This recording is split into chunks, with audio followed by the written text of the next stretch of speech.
إن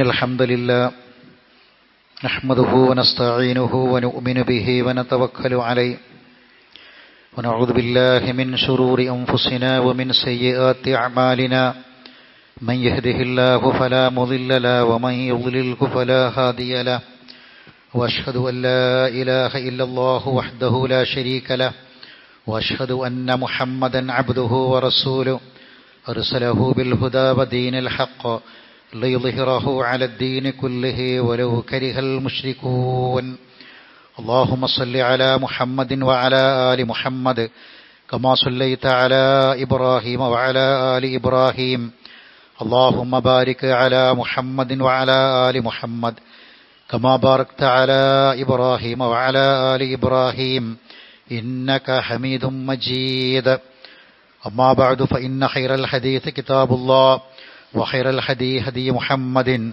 صلى الله عليه وسلم وشر الأمور محدثاتها وكل محدثة بدعة وكل بدعة ضلالة يا أيها الذين آمنوا اتقوا الله قولوا قولا سديدا يصلح لكم أعمالكم ويغفر لكم ذنوبكم ومن يطع الله ورسوله فقد فاز فوزا عظيما يا أيها الذين آمنوا اتقوا الله حق تقاته فلا تموتن إلا وأنتم مسلمون أعوذ بالله من الشيطان الرجيم ولو بسط الله الرزق لعباده لبغوا في الأرض ولكن ينزل بقدر ما يشاء إنه بعباده خبير بصير.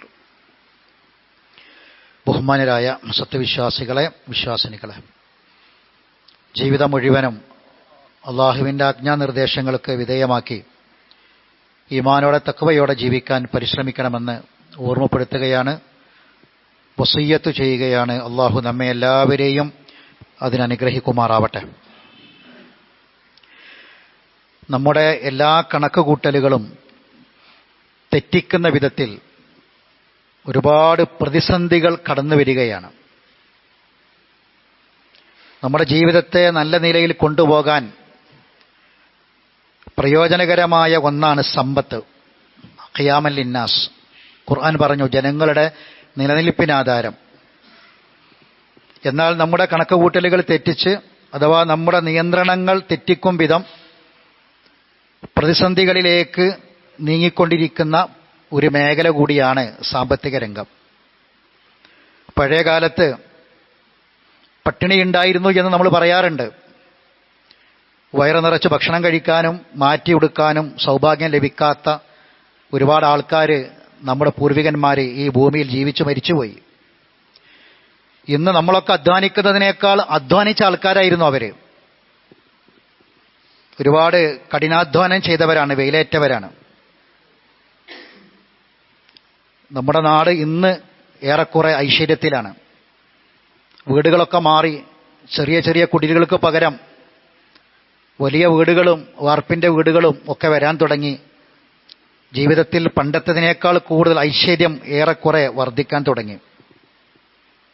ഇത്തരം അവസ്ഥകൾ വരുമ്പോൾ നമ്മൾ പേടിക്കണം, ഭയപ്പെടണം. കാരണം ഇത് ഒരു നാശത്തിൻ്റെ തുടക്കമാകാം. അല്ലാഹു തആല ഖുർആനിൽ പറഞ്ഞത്, വഇദാ അറദ്നാ അൻ നുഹ്ലിക ഖറിയതൻ അമർനാ മുത്രഫീഹാ ഫഫസഖൂ ഫീഹാ ഫഹഖ അലൈഹിൽ ഖൗലു ഫദമ്മർനാഹ തദ്മീറ. നാം ഒരു നാടിനെ നശിപ്പിക്കാൻ ഉദ്ദേശിച്ചാൽ അവിടെയുള്ള സുഖലോലുപന്മാരായ ആൾക്കാർക്ക് മുന്നറിയിപ്പുകൾ കൊടുക്കും. ഫഫസഖൂ ഫീഹാ, അവരത് അവഗണിച്ചുകൊണ്ട് തോന്നിയ പോലെ അവർ ജീവിക്കും. ഫഹഖ അലൈഹിൽ ഖൗൽ, അപ്പോൾ ശിക്ഷയുടെ വചനം അവർക്ക് മേൽ യാഥാർത്ഥ്യമാവുകയും ഫദമ്മർനാഹ തദ്മീറ, നാം ആ നാടിനെ മുച്ചൂടും നശിപ്പിക്കുകയും ചെയ്യും. സൂറത്ത് ഇസ്രായിലെ അള്ളാഹുവിൻ്റെ ഒരു മുന്നറിയിപ്പാണ്. ഒരു നാട് നശിപ്പിക്കാൻ ഉദ്ദേശിച്ചാൽ അവിടെയുള്ള സുഖലോലുപന്മാർക്കാണ് മുന്നറിയിപ്പ് കൊടുക്കുക. എന്നാൽ ആ മുന്നറിയിപ്പിന്, അള്ളാഹിന്റെ മുന്നറിയിപ്പിനെ അവഗണിക്കുമ്പോൾ പിന്നെ അള്ളാഹ് നാട് നശിപ്പിക്കുമെന്നാണ്. ഇന്ന് സാമ്പത്തിക പ്രതിസന്ധി പല നാടിനെയും പിടിച്ചു കുലുക്കിക്കൊണ്ടിരിക്കുകയാണ്. ഇങ്ങനെയൊക്കെയാണെങ്കിലും ഇതൊക്കെ മറന്നുകൊണ്ടാണ് മനുഷ്യന്റെ ജീവിതം. ലഭിക്കുന്ന വരുമാനത്തിനനുസരിച്ചല്ല പലരുടെയും ജീവിതം. ചെലവുകൾ പോയിക്കൊണ്ടിരിക്കുന്നത് വരവിനനുസരിച്ചല്ല. പടച്ചവനെയും പരലോകത്തെയും മറന്ന് തൻ്റെ വരുമാനത്തെക്കുറിച്ച് ആലോചിക്കുകയും ചിന്തിക്കുകയും ചെയ്യാതെ കടം വാങ്ങി അള്ളാഹു നിഷിദ്ധമാക്കിയ പല കാര്യങ്ങളും, പലിശ അടക്കമുള്ള കാര്യങ്ങൾ ജീവിതത്തിലേക്ക് ബന്ധപ്പെട്ട് അങ്ങനെ സുഖിയന്മാരായിട്ട് ജീവിക്കുന്ന ആൾക്കാരെ നമ്മൾ കാണുന്നത്. കുറഞ്ഞ വരുമാനമുള്ള ആളുകൾ പോലും ഉയർന്ന വരുമാനമുള്ള ആൾക്കാർ ജീവിക്കുന്ന പോലെ, അവരൊക്കെ കാണിക്കുന്ന പോലെ കാണിക്കാനാ പാടുപെട്ടുകൊണ്ടിരിക്കുന്നത്. പൊങ്ങച്ചങ്ങളും ആർഭാടങ്ങളും ധൂർത്തുകളൊക്കെ നമ്മുടെ നാട്ടിലേക്ക് വരികയാണ്. മനസ്സമാധാനം നഷ്ടപ്പെട്ടവരാണ് ഏറെയും. എന്താ കാരണം? സാമ്പത്തിക വിഷയത്തിലാണ് പലരുടെയും സമാധാനം നഷ്ടപ്പെട്ടുള്ളത്. ഉറക്കം നഷ്ടപ്പെട്ടു പലർക്കും. കാരണം വലിയ കടബാധ്യതകളുണ്ട്. പലരുടെയും വീടുകളും സ്വത്തുക്കളൊക്കെ ജപ്തിയാണ്, ജപ്തി നേരിട്ടുകൊണ്ടിരിക്കുകയാണ്. ഇതൊക്കെയാണ് ഇന്ന് നമ്മൾ കാണുന്ന സാമ്പത്തിക രംഗം. നമ്മൾ മരിച്ചു പോകുമ്പോൾ വരുന്ന തലമുറക്ക് ഒരുപാട് കടങ്ങൾ ബാക്കിയാക്കിയിട്ടാണ് പലരും മരിച്ചു പോണത്. താങ്ങാൻ പറ്റാത്ത കടത്തിന്റെ ഭാരം മക്കൾക്കും ബാക്കിയുള്ളവർക്കും ബാക്കിയാക്കിയിട്ട് മരിച്ചു പോവുകയാണ് പലരും. തോന്നിയ പോലെ ജീവിച്ച് അങ്ങനെ കടം വാങ്ങി ദൂർത്തടിച്ച് ജീവിച്ച് അവസാനം പിന്നെ അത് ആത്മഹത്യ ചെയ്ത് അവര് വാങ്ങിയ കടവും ബാക്കിയുള്ള കാര്യങ്ങളെല്ലാം ഇത് കൊടുത്തവരും സഹായിച്ചവരൊക്കെ അവർ വലിയ സാമ്പത്തിക പ്രതിസന്ധി നേരിടുകയാണ്. ഈ സഹായിച്ചതിന്റെ പേരിൽ ഇങ്ങനെ പല ദുരിതങ്ങളും അനുഭവിച്ചുകൊണ്ടിരിക്കുകയാണ്. അള്ളാഹ് പറഞ്ഞു, എല്ലാവർക്കും അള്ളാഹ്ക്ക് കൈ അണിഞ്ഞാണ്ട് കൊടുത്താൽ മതി, എല്ലാവരും ജീവിക്കട്ടെ അടിച്ചു പൊളിച്ച്. പക്ഷെ അള്ളാഹിന്റെ നടപടിക്രമം അങ്ങനല്ല. സൂര്യനെയും ചന്ദ്രനെയും ഭൂമിയെയും ഗ്രഹങ്ങളെയും ഒക്കെ സംവിധാനിച്ച റബ്ബ്, ഇതിനൊക്കെ വ്യത്യസ്തമായ രൂപത്തിൽ സൃഷ്ടിച്ച റബ്ബ് ഈ വിഷയത്തിലും വലു ബസത്തല്ലാഹു റിസ്ഖൽ ഇബാദി, അള്ളാഹ് തന്റെ അടിമകൾക്ക് എല്ലാവർക്കും ഉപജീവനം റിസ്ക്കാണ്ട് വിശാലമാക്കി കൊടുത്തിരുന്നുവെങ്കിൽ ലബഗൗ ഫിൽ അർളി, സുബ്ഹാനല്ലാഹ്, ലബഗൗ ഫിൽ അർളി, എല്ലാവർക്കും അങ്ങനെ കൊടുത്താൽ എന്താ ഉണ്ടാകാൻ പോകുന്നറിയോ? ഭൂമിയിൽ അവർ അതിക്രമം കാണിക്കുന്ന, ജീവിക്കാൻ പറ്റൂല ഇവിടെ സ്വസ്ഥമായിട്ട്. അങ്ങനെയുള്ള അവസ്ഥ തിരിച്ചു വരിക. വലാകിൻ യുനസ്സിലു ബിഖദരിൻ മാ യശാ, പക്ഷെ അള്ളാഹു ഒരു ഖദർ അനുസരിച്ച്, ഒരു അളവനുസരിച്ച് പടച്ചോൻ കാര്യങ്ങൾ ഇറക്കുക. ഇന്നഹു ബി ഇബാദിഹി ഖബീറും ബസീർ, അള്ളാഹു തന്റെ അടിമകളെ ശരിക്ക് കണ്ടറിയുന്നവനും നിരീക്ഷിക്കുന്നവനും കണ്ടറിയുന്നവനും സൂക്ഷ്മമായി അറിയുന്നവനും അറിയാം. അള്ളാഹ്ക്കറിയാം മനുഷ്യന്റെ എല്ലാവരുടെ കയ്യിലേക്കും മനുഷ്യന്മാർക്ക് ആണ്ട് കണ്ടമാനം പൈസ കൊടുത്താൽ, പണം കൊടുത്താൽ എന്താണ് ഈ നാട്ടിലുണ്ടാകുക, മനുഷ്യന്മാർ എന്ത് ചെയ്യുമെന്ന് അള്ളാഹ്ക്കറിയാം. അതുകൊണ്ടാണ് അള്ളാഹു അങ്ങനെ ചില ആളുകൾക്ക് കുറച്ചും ചില ആളുകൾക്ക് കൂടുതലൊക്കെ കൊടുത്തിട്ട് അതിലൊരു വേരിയേഷൻ അള്ളാഹു വെച്ചിട്ടുള്ളത് അതുകൊണ്ടാകുന്നു എന്നാണ്. ഇതൊരു സന്തുലനാവസ്ഥ നിലനിർത്താൻ വേണ്ടിയിട്ടാണ്. പണം ചെലവഴിക്കുന്നിടത്ത് ഇസ്ലാമിന് വ്യക്തമായ കാഴ്ചപ്പാടുണ്ട്. പണം എന്താന്ന് ഇസ്ലാം പഠിപ്പിച്ചിട്ടുണ്ട്, എന്തിലൊക്കെ ചെലവഴിക്കണമെന്ന് പറഞ്ഞു, വ്യക്തമായ കാഴ്ചപ്പാട് ഇസ്ലാമിനുണ്ട്. ധൂർത്തുണ്ടാകാൻ പാടില്ല എന്ന് പറഞ്ഞു. വാതിദൽ ഖുർബ ഹഖഹു, അടുത്ത ആൾക്കാർക്കൊക്കെ അവരെ ഹക്ക് കൊടുക്കി. വൽ മിസ്കിൻ, മിസ്കിന്മാർക്കും അബിൻ സബീൽ, അവരൊക്കെ തന്റെ സ്വത്തിന് അവകാശികളാണ്, കൊടുക്കണം. ഫലാ തുബദിറ തബ്ദീറ, ധൂർത്തടിക്കരുത്. കാരണം ഇന്നൽ മുബദ്ദിരീന കാനൂ ഇഖ്വാന ഷയാത്തീൻ, ഷൈത്താന്റെ സഹോദരങ്ങളാണ്. വകാന ഷൈത്താനി റബ്ബി കഫൂറ, ഷൈത്താൻ തന്റെ നാഥന് നന്ദികേട് കാണിച്ചവനാണ്. വലാ തജിയൽ യദക മഗ്ലൂലത്തൻ ഇലാ ഉനുഖിക, അതുകൊണ്ട് പിശുക്ക് വേണ്ട, ഒന്ന് ധൂർത്ത് പാടില്ല, രണ്ട് പിശുക്ക് വേണ്ട. ചെലവഴിക്കേണ്ടോടത്ത് ചെലവഴിക്കണം, ആവശ്യമുള്ളോടത്ത് ചെലവഴിക്കണം. നിന്റെ കയ്യിനെ നീ പിരടിലേക്ക് കെട്ടരുത്. വലാ തബ്സുതു കുല്ലൽ ബസ്ത്, അനാവശ്യമായി ചെലവാക്കി കൈ അയച്ചു വിടുകയും ചെയ്യരുത്. ഫതഖൂദ മലൂമ മഹ്സൂറ, അങ്ങനെ വന്നാൽ നീ ആക്ഷേപിക്കപ്പെട്ടവനും അപമാനിക്കപ്പെട്ടവനും നിന്ദരുമായിട്ടിരിക്കേണ്ടി വരും എന്ന് അല്ലാഹു പറഞ്ഞു. വല്ലദീന ഇദാ അൻഫഖു ലം യുസ്രിഫു വലം യഖ്തുറു വകാന ബൈന ദാലിക ഖവാമ, ചിലവഴിക്കുകയാണെങ്കിൽ ധൂർത്തടിക്കരുത്, പിശുക്ക് കാണിക്കുകയും ചെയ്തത്, അതിന് രണ്ടിൻ്റെയും ഇടയിലുള്ള ഒരവസ്ഥ. ശരിക്ക് ധൂർത്തടിക്കരുതെന്ന് പറയാ, പിശുക്കും കാണിക്കരുതെന്ന് പറഞ്ഞാൽ പിന്നെ എന്താന്ന് മനസ്സിലായി. പക്ഷെ പടച്ചോൻ തിരിച്ച് പറഞ്ഞുതരാം. ചില ആൾക്കാർക്ക് സൂചന കൊണ്ടും അല്ലെങ്കിൽ ഒന്നോ രണ്ടോ തവണ പറഞ്ഞാലൊന്നും മനസ്സിലാവൂല. അപ്പൊ അള്ളാഹ് പറയണേ, അതിനിടയിൽ ധൂർത്തടിക്കരുത്, പിശുക്കും കാണിക്കരുത് എന്ന് പറഞ്ഞാൽ തന്നെ അതിന് ഇടയിലുള്ളതാ. എന്നിട്ട് അള്ളാഹ് വീണ്ടും ആയത്തിലൂടെ അള്ളാഹ് പറയാണ് അതിനിടയിലുള്ള ബൈന ദാലിക ഖവാമ, ഇടയിലുള്ള മാർഗം സ്വീകരിക്കണമെന്ന്. പ്രധാനമായി 6 മേഖലകൾ ശ്രദ്ധിക്കണം. സാമ്പത്തിക പ്രതിസന്ധി വരാൻ കാരണമാകുന്ന 6 മേഖലകളുണ്ട്. ഈ പ്രൗഢിയും പൊങ്ങച്ചും ഒക്കെ കാണിക്കാൻ വേണ്ടി മനുഷ്യന്മാര് സാമ്പത്തികമായി നിയന്ത്രണങ്ങളില്ലാതെ പണം ചെലവാക്കിയിട്ട് സാമ്പത്തിക പ്രതിസന്ധി വരുത്തുന്ന 6 മേഖലകളുണ്ട്. അതിൽ ഒന്ന് വീടാണ്. വീട് എന്താണ്? അള്ളാഹു പറഞ്ഞു, വല്ലാഹു ജഅലലക്കും മിൻ ബുയൂത്തിക്കും സക്കന.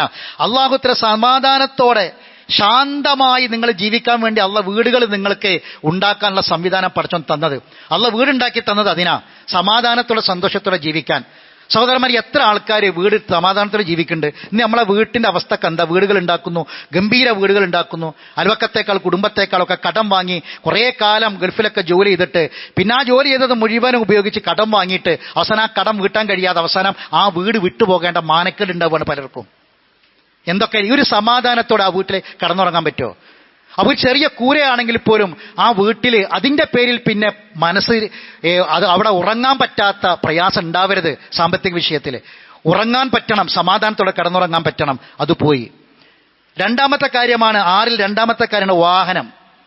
വാഹനത്തിന്റെ പേരിൽ ഇന്ന് ആളുകൾക്ക് ഇന്ന് കാറും സ്കൂട്ടറൊന്നും ഇല്ലാത്ത വീടൊന്നുമില്ല. പക്ഷെ ഇപ്പൊ ഒരു പുതിയ സംസ്കാരമാണ്, യൂസ്ഡ് കാറുകൾ വർദ്ധിച്ചു വരികയാണ്. എന്നിട്ട് ഇതങ്ങനെ പരസ്യം ഒരുപാട് മേഖലകളിൽ ഇതങ്ങനെ വന്ന് ഓരോ കിലോമീറ്ററുകൾ ഉള്ളിലൊക്കെ ഇത് വന്നിട്ട് ഇതാ ഒരു ഇത്ര മോഡൽ കാറ്, അതിനിതാ ഒരു 5000 രൂപ നിങ്ങൾ തരാണ്, നിങ്ങൾ കൊണ്ടുപോയിക്കോളി, ബാക്കി നിങ്ങൾക്ക് ലോണ്. അതെന്താ സംഭവം? പലിശയാണ്, കടമാണ്. എന്നിട്ട് അതിൽ ഭ്രമിച്ചിട്ട് നമുക്ക് 5000 രൂപ കൊടുത്താൽ ഒക്കെ വണ്ടി കിട്ടുമല്ലോ എന്ന് വിചാരിച്ചിട്ട് വാങ്ങുകയാണ്. എന്നിട്ട് പിന്നെ അത് കൊടുക്കാൻ കഴിയാതെ, അടക്കാൻ കഴിയാതെ പ്രയാസപ്പെട്ട് ജീവിക്കുന്ന എത്രയോ ആളുകൾ നമുക്ക് കാണാൻ സാധിക്കും. അപ്പൊ ശ്രദ്ധിക്കണം. രണ്ടാമത്തെ കാര്യമാണ് വാഹനം. മൂന്നാമത്തെ കാര്യമാണ് വസ്ത്രം. എത്രയാണ് വസ്ത്രം? ഇപ്പോൾ ഓൺലൈൻ ബിസിനസ്സുകൾ വർദ്ധിച്ചപ്പോൾ പ്രത്യേകിച്ച് സ്ത്രീകളും കുട്ടികളും നിയന്ത്രണമില്ലാതെ ഇതിങ്ങനെ വരുത്താണ്. ഇതിങ്ങനെ മൊബൈലിൽ ഇങ്ങനെ കാണുമ്പോൾ അതിങ്ങനെ കണ്ടിട്ട് നോക്കിയിട്ട് അത് ഭയങ്കരമാണ്, ഇതിപ്പോൾ നമ്മളെ നാട്ടിലെ കടയിലൊന്നും കിട്ടൂല, എന്നിട്ട് അത് ഓർഡർ ചെയ്യിക്കുകയാണ്. അവസാനം അത് വരുമ്പോൾ വിചാരിച്ച പോലെ ആകൂല. ഒരുപാട് സാമ്പത്തിക നഷ്ടം സംഭവിക്കുന്ന വിഷയമാണ് വസ്ത്രവുമായി ബന്ധപ്പെട്ട വിഷയം. അല്ലാഹ് എന്താ പറഞ്ഞത്? യാ ബനി ആദം ഖദ് അൻസൽനാ അലൈക്കും ലിബാസൻ യുവാരി സൗആത്തിക്കും വരീഷ വലിബാസു തഖ്വ ദാലിക ഖൈർ. ശ്രദ്ധിക്കണം. നമ്മൾ തഖ്വ ഈമാൻ നഷ്ടപ്പെടുന്ന ഒരു വസ്ത്രം വേണ്ട. തഖ്വ ഈമാനൊക്കെ നഷ്ടപ്പെടുന്ന അവസ്ഥയിലേക്ക് നമ്മൾ പോവുകയാണ്. പലരും അലമാറയിൽ ഇങ്ങനെ കൂട്ടി വെച്ച് വസ്ത്രങ്ങൾ അങ്ങനെ കൂമ്പാരമായി കിടക്കുന്ന അവസ്ഥകൾ കാണാൻ സാധിക്കും. പാടില്ല. നാലാമത്തെ ദൂർത്ത് വരുന്ന പൊങ്ങച്ചും മറുപാടും സാമ്പത്തിക പ്രതിസന്ധികൾ ഉണ്ടാക്കുന്ന നാലാമത്തെ കാര്യം ഭക്ഷണം. വീട്ടിലുണ്ടാക്കുന്ന ഭക്ഷണമൊന്നും ഇപ്പോഴത്തെ ചെറുപ്പക്കാർക്ക് വേണ്ട, ആണുങ്ങൾക്ക് വേണ്ട. ഒരു 100 രൂപ കയ്യിൽ കിട്ടിയാൽ അതിന് എങ്ങനെയെങ്കിലും അങ്ങാടി പോവുക. ഇന്നത്തെ അവസ്ഥ കൃത്രിമമായ വർണ്ണങ്ങളും രുചികളും ഗന്ധങ്ങളും ചേർത്ത് വിഷം കലങ്ങിയ ഭക്ഷണ പദാർത്ഥങ്ങളാണ് പൊങ്ങച്ചത്തിന്റെ പ്രതീകമായി ഇന്ന് അവതരിപ്പിക്കുന്നത്. അതുകൊണ്ട് ആശുപത്രിക്കുള്ള ദൂരം കുറയാണ്. ഇന്നത്തെ ഭക്ഷണം എത്രയാണ്? ചെറിയ സംഖ്യ കയ്യിൽ കിട്ടിയ പിന്നെ കമ്പനി അടിച്ച് പോവുകയാണ്. അത് എവിടെയൊക്കെ എത്ര ദൂരം സഞ്ചരിക്കാൻ? അതിങ്ങനെ ബ്ലോഗർമാരിടുന്ന കുറേ കടകൾ ഉണ്ടാകും. അവരേതാ ഇന്ന സ്ഥലത്ത് ഇന്ന കട, അവിടെ നാസ്തക്ക് അവിടെ ചോറ് ഇന്ന ഭക്ഷണത്തിന് ഇന്ന പ്രത്യേകമായി, പിന്നെ സീ ഫുഡ് കിട്ടുന്നത് വേറെ. അത് എത്ര കിലോമീറ്റർ ആണെങ്കിലും കമ്പനി അടിച്ച് ചെക്കന്മാർ പോവാണ്. കിട്ടുന്ന കാശിന് 500 രൂപ കഷ്ടപ്പെട്ട് അധ്വാനിച്ച് കിട്ടിയാൽ പിന്നെ അത് കുടുംബത്തെ നോക്കാനും വാപ്പാനമ്മാനെ നോക്കാനും മക്കളെ നോക്കാനും എന്നല്ല, അതിന് തിന്ന് മാത്രം ജീവിക്കുന്ന ഒരു തലമുറ നമ്മളെ മുന്നിൽ വളർന്നു വരുന്നുണ്ട്. ഈ ഭക്ഷണത്തിന്റെ വിഷയത്തിലും ഒരുപാട് ദൂർത്ത് വരുന്ന വിഷയമാണ്.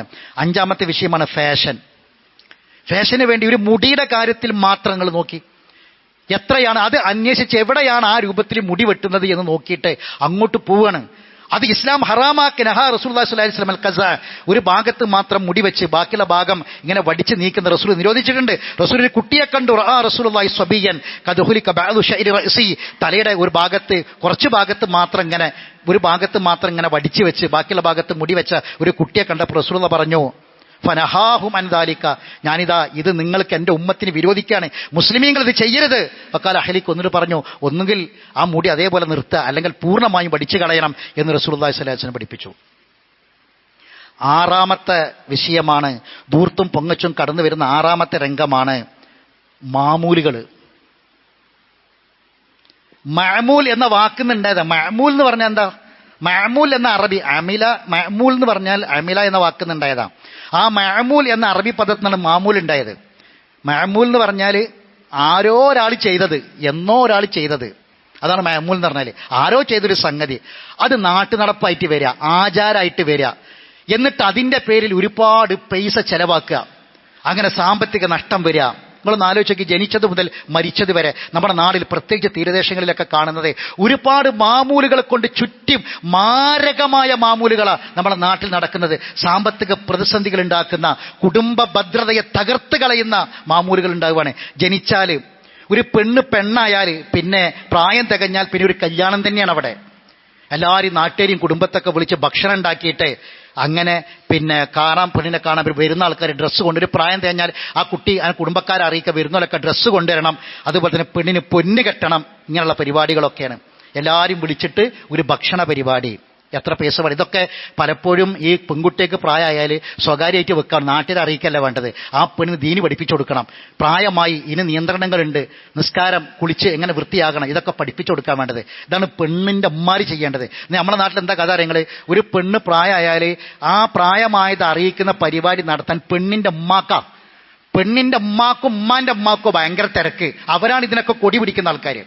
അതില്ലെങ്കിൽ കുടുംബം തന്നെ തകർന്നു പോകുന്ന പെണ്ണിന്റെ വീട്ടുകാർക്ക് ഭയങ്കര നിർബന്ധമാണ്. അങ്ങനെ കുടുംബം തന്നെ തകർന്നു പോകുന്ന ഒരു അവസ്ഥയിലേക്ക് എത്തിയിട്ടുണ്ട്.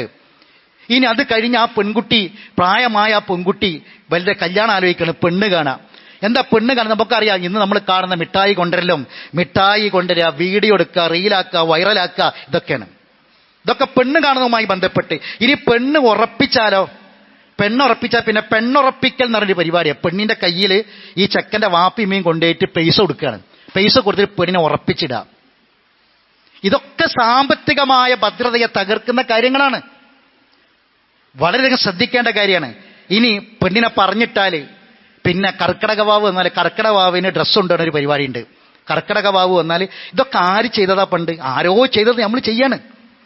ഇതൊക്കെ നമ്മുടെ നാട്ടിൽ സാർവത്രികമായിട്ട് നടക്കുകയാണ്. ഇത് ആരെങ്കിലും അതിൽ മാറി നിന്നാൽ അവൻ ഒറ്റപ്പെട്ടവനായി മാറുകയാണ്. ഇനി കല്യാണം. എന്താ കല്യാണം? ഇസ്ലാം വളരെ ലളിതമായി നിശ്ചയിച്ചതാണ് കല്യാണം. ആ കല്യാണത്തിൽ നമ്മൾ ഇന്ന് കാണുന്നത് സേവ് ദ ഡേറ്റ്, പിന്നെ bride to be, groom to be, പിന്നെ ഷൂട്ടിങ്, പിന്നെ സർപ്രൈസ് ആയിട്ട് കാണാൻ വരിക, കേക്ക് മുറിക്കുക, ബൊക്ക കൊടുക്കുക, കടപ്പുറത്ത് പോയിട്ട് ഷൂട്ടിങ് എടുക്കുക, കട കൊണ്ടിട്ട് കേക്ക് മുറിക്കുക, എന്നിട്ടൊക്കെ റീലാക്കുക, എന്നിട്ടൊക്കെ വൈറലാക്കുക. ഇങ്ങനെ തുടങ്ങിയിട്ട് വിവാഹവുമായി കല്യാണവുമായി ബന്ധപ്പെട്ട് അങ്ങനെ നടക്കുക. കല്യാണമല്ല, കല്യാണങ്ങളാ നടക്കണത്. ഒരു കല്യാണമല്ല നടക്കണേ, കല്യാണങ്ങളാണ് നടക്കണേ. മഞ്ഞ കല്യാണം, അറബി കല്യാണം, അതോടനുബന്ധിച്ച ഡ്രസ് കോഡുകൾ, ഇതിനൊക്കെ ഒരു തവണ മാത്രം ഇടുക, ഒരു ദിവസം ഒരു നേരം മാത്രം ഇടാൻ പറ്റിയ ഡ്രസ്സ് എത്രയാണ് കാശ് അതിനു വേണ്ടി ചെലവാക്കുന്നത്? ഞാൻ പറഞ്ഞ വിഷയവുമായി സാമ്പത്തിക ഭദ്രതയുമായി ബന്ധപ്പെട്ട കാര്യങ്ങളാണ് സഹോദരങ്ങളെ ശ്രദ്ധിക്കണം. ഇനി കല്യാണം കഴിഞ്ഞ് കല്യാണത്തിന് പിറ്റേന്ന് ഒരു കാഴ്ച കൊണ്ടുവരുന്ന പരിപാടിൻ്റെ മാമൂല്. കല്യാണത്തിന്റെ പിറ്റേന്ന് ഒരു കാഴ്ച കൊണ്ടുവരിക. എന്താ കാഴ്ച കൊണ്ടുവരണ്ടേ? ഒരു പെണ്ണിന്റെ വീട്ടിൽ നിന്ന് വാപ്പി ഇമ്മയും വരികയാണ് പെണ്ണിനെ കാണാൻ. കല്യാണം കഴിച്ച് വിട്ട പെണ്ണിനെ ചെക്കൻ്റെ വീട്ടിലേക്ക് വരാം. എന്നിട്ട് കുറേ കാഴ്ച കൊണ്ടുവരാൻ ഒരുപാട് പലഹാരങ്ങളും പലഹാരത്തിന് കെട്ടുകളും പെട്ടികളായിട്ട് വരികയാണ്. ഇനി അത് കഴിഞ്ഞ് പെണ്ണ് ഗർഭിണിയായാലും പള്ള കാണാൻ പോവുക. ഇപ്പൊ കുറേയൊക്കെ അതിനൊക്കെ നമ്മുടെ നാട്ടിൽ നിയന്ത്രണം വന്നിട്ടുണ്ട്. പ്രസവത്തിന് കൊണ്ടുപോലും വലിയൊരു ചെലവാ, സാമ്പത്തിക ചെലവാ. അതിന് ഡ്രസ്സ് വേണം, പെണ്ണിന് ഡ്രസ്സ് വേണം, പെണ്ണിന് കൈമടക്കണം. എങ്ങനെ ഈ പെണ്ണിനെ കൊണ്ട് പ്രസവത്തിലെ ചികിത്സയും ആശുപത്രിയിലൊക്കെ ആരാ നോക്കൊക്കെ ആണിന്റെ ആൾക്കാരെ നോക്കണ്ടേ? പെണ്ണിന്റെ പ്രസവവും അതിന്റെ ചികിത്സയും ആശുപത്രിയിലെ ചെലവും കുട്ടിനെ നോക്കാൻ വരുന്ന പെണ്ണിനുള്ള പൈസയും ഒക്കെ കൊടുക്കേണ്ടത് ആണുങ്ങളാ. ഇതിനൊക്കെ പുറമെ പിന്നെ ഒരു കൈമടക്ക് കൊടുക്കുക, അങ്ങനത്തെ ഒരു ഏർപ്പാട്. ഈ കൊടുക്കുന്നതൊക്കെ എന്താ? പൈസയാണ് സഹോദരങ്ങളെ സാമ്പത്തിക വിഷയമായി രംഗത്തൊക്കെ വരുന്നത്.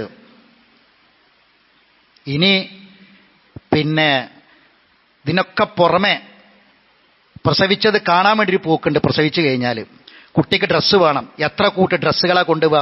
അടുത്ത കുട്ടിക്ക് വരെ ഇടാൻ മാത്രമുള്ള ഡ്രസ്സുകൾ കൊണ്ടുപോകണം. ഇനി കുട്ടി ആണായാലും പെണ്ണായാലും പൊന്നിട്ടണം. ആണായാലും പെണ്ണും. ആണിന് പൊന്ന് കെട്ടൽ ഹറാമാണ്. ഒരു ചെറിയ പൈതലിന്റെ മേത്ത് കൊണ്ടിട്ട് ഹറാമാ ചെയ്യിപ്പിക്കണത്. അത് കുട്ടിയാണെങ്കിലും വലിയോരാണെങ്കിലും ഹറാമാണ് സ്വർണ്ണമാണിന്. അത് ആൺകുട്ടിയാണെങ്കിലും പെൺകുട്ടിയാണെങ്കിലും പൊന്നിട്ടണം. പൊന്ന് കെട്ടിയിട്ടില്ലെങ്കിലൊക്കെ ബന്ധം തകർന്നു പോവുകയാണ്. 40ാമത്തെ ദിവസം പ്രത്യേക ഡ്രസ്സ് കൊണ്ടുപോകണം. പ്രസവിച്ച് 40ൻ്റെ അന്ന് പോകും, പ്രത്യേക ഡ്രസ്സ് കൊണ്ടുപോകണം. ഇങ്ങനെ തുടങ്ങിയിട്ട് സഹോദരങ്ങളെ എത്രയാണ് നമ്മുടെ നാട്ടിലെ മാമൂലുകൾ. ഈ വിഷയത്തിൽ എത്രയാണ് സാമ്പത്തികമായ പ്രതിസന്ധികൾ നേരിട്ടുകൊണ്ടിരിക്കുന്നത്. ജനനം മുതൽ മരിച്ച് മയ്യത്ത് കബറടക്കിന് വന്ന അപ്പോടെ പായസം ഉണ്ടാക്കണം. ഈ പായസം വെറുതെ ഉണ്ടാവില്ലല്ലോ, ചായയും കടി ഉണ്ടാക്കണം. ഈ വരുന്ന ആളുകൾക്കൊക്കെ വേണം. അത് മരിച്ച അന്നണ്ട് തുടങ്ങിയിട്ട് പിന്നെ ഞാൻ പറയണ്ടല്ലോ, അത് തുടങ്ങിയിട്ട് ആണ്ട് വരെ നീണ്ടുപോകുന്ന എത്രമാത്രം ദൂർത്തുകളാണ് സഹോദരങ്ങളെ ഈ രംഗത്ത് നമ്മൾ കണ്ടുകൊണ്ടിരിക്കുന്നത്. അപ്പോൾ ഈ ആറ് വിഷയങ്ങൾ സാമ്പത്തിക ഭദ്രതയെ തടുത്തു കളയുന്ന കാര്യങ്ങളാണ് എന്ന് നമ്മൾ മനസ്സിലാക്കണം. റസൂലുള്ളാഹി സ്വല്ലല്ലാഹു അലൈഹി വസല്ലം പറഞ്ഞു, സഹോദരങ്ങൾ, ഇത് വെറുതെ പറയല്ല. നമ്മളെ കയ്യിൽ അള്ളാഹ് പൈസ തന്നിട്ടുണ്ടെങ്കിൽ തന്ന നയാ പൈസയെപ്പറ്റി ചോദിക്കാതെ മരണത്തിന് ശേഷം ഒരു ജീവിതമുണ്ട് എന്ന് സത്യമാണ് എന്ന് വിശ്വാസമുണ്ടോ? ഈമാനുണ്ടോ? ആ ഈമാനാണോ നമ്മളെ ഈ വെള്ളിയാഴ്ച ദിവസം പള്ളിയിലൊക്കെ വരാനും ഖുത്ബ കേൾക്കാനും ജമാഅത്തിനൊക്കെ വരാനൊക്കെ നമ്മളെ പ്രേരിപ്പിക്കുന്നത്? എങ്കിൽ ഈമാൻ ഉണ്ടെങ്കിൽ മനസ്സിലാക്കുക, നമ്മളെ കയ്യിൽ അല്ലാഹു തആല 5 പൈസ തന്നിട്ടുണ്ടെങ്കിൽ അത് എവിടുന്ന് കിട്ടി, എന്തിൽ ചിലവഴിച്ചു എന്ന് ചോദിക്കാതെ, ലാ തസൂലു ഖദമ അബ്ദിൻ യൗമൽ ഖിയാമ ഹത്താ യുസ്അൽ, ചോദിക്കാതെ അല്ലാഹ് വിടൂല വഅൻ മാലിഹി മിൻ ഐന ഇക്തസബഹു വഫീമാ അൻഫഖ, എന്തിൽ ചെലവഴിച്ചു, എവിടുന്ന് കിട്ടിയെന്ന് ചോദിക്കാതെ ഒരാളെയും അള്ളാഹു വെറുതെ വിടൂല. അതുകൊണ്ട് അള്ളാഹ് പറഞ്ഞ താക്കീത് ഒന്നും കൂടി മനസ്സിലാക്കുക. വലാ തജിഅൽ യദക മഗ്ലൂലതൻ ഇലാ ഉനുഖിക് വലാ തബ്സുതുഹ, ചെലവാക്കേണ്ടടുത്ത് ചെലവാക്കണം, അല്ലാത്തടുത്ത് ചെലവാക്കരുത്, ദൂർത്തടിക്കരുത്. അങ്ങനെ ഉണ്ടായാൽ ഫതഖഉദ, നീ ഇരിക്കേണ്ടി വരും. സുബ്ഹാനല്ലാഹ്, ഫതഖഉദ, നീ ഇരിക്കേണ്ടി വരും. മലൂമൻ മഹ്സൂറ, ആക്ഷേപിക്കപ്പെട്ടവനായും നിന്ദിതനായും ഇരിക്കേണ്ടി വരും. എല്ലാവരും ആക്ഷേപിക്കും, കുറ്റം പറയും. ആക്ഷേപിക്കപ്പെടുന്നവനും അപമാനം കെട്ടവനായി നീ ഇരിക്കേണ്ടി വരുമെന്ന് അല്ലാഹ് ഖുർആനിൽ വരുന്ന താക്കീതാണ്, പറഞ്ഞ താക്കീതാണ്. ആ താക്കീത് നമ്മുടെ നെഞ്ചകത്ത് വേണം. അള്ളാഹു നമ്മെ സാമ്പത്തിക രംഗത്ത് സൂക്ഷ്മത പാലിക്കുന്നവരുടെ കൂട്ടത്തിൽ ഉൾപ്പെടുത്തി അനുഗ്രഹിക്കുമാറാവട്ടെ. അഖൂലു ഖൗലി ഹാദാ അസ്തഗ്ഫിറുല്ലാഹൽ അദീമ ലീ വലക്കും ഇന്നഹു ഹുവൽ ഗഫൂറുർ റഹീം.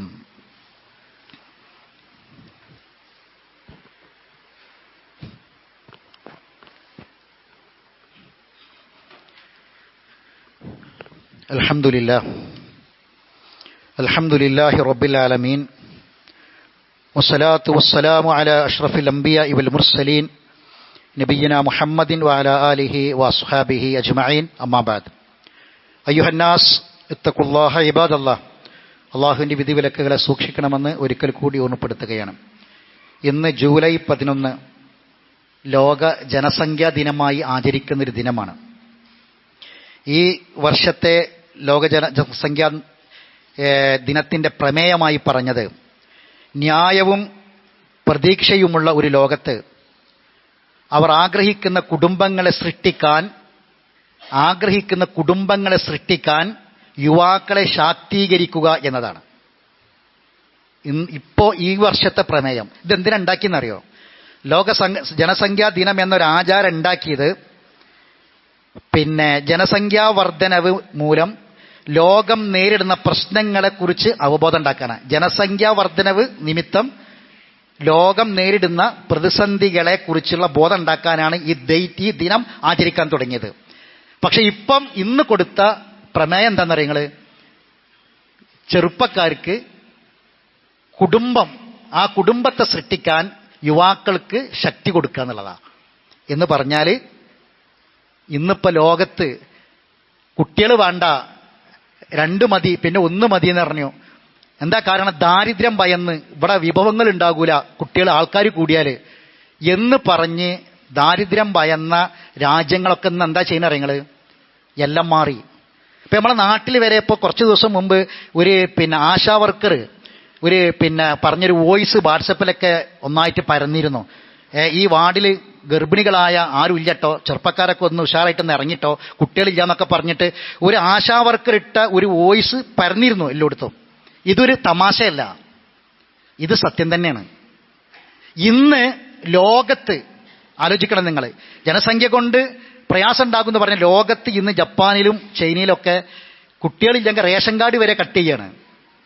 ഇപ്പൊ റഷ്യയിൽ ഈ അടുത്ത ദിവസം നമ്മൾ വായിച്ചു, പത്രത്തിലൊക്കെ വായിച്ചു, ഇപ്പോൾ ഒരു മിനിസ്ട്രി ഓഫ് സെക്സ് എന്നൊരു ഏർപ്പാടിനെ തുടങ്ങുകയാണ്. ഇങ്ങോട്ട് ജോലി നടന്നുകൊണ്ടിരിക്കുന്ന ഇടവേളകളിൽ പോലും ദമ്പതിമാര് ഇണചേരാൻ സമയം കണ്ടെത്തണമെന്നാണ് റഷ്യന്റെ പ്രസിഡന്റ് കുടുംബത്തോട് പറഞ്ഞത്. രാത്രി 10 മുതൽ പിന്നെ എല്ലാവരും വീട്ടിലുണ്ടായിരിക്കണം, ലൈറ്റൊക്കെ ഓഫാക്കണം, കിടന്നുറങ്ങണം എന്നാണ് നിയമം. ഒരു രാജ്യത്തെ അതിനാണ് ഈ മിനിസ്റ്റർ ഉണ്ടാക്കിയിട്ടുള്ളത്. എവിടെ എത്തിയെന്ന് ആലോചിക്കണം നമ്മൾ.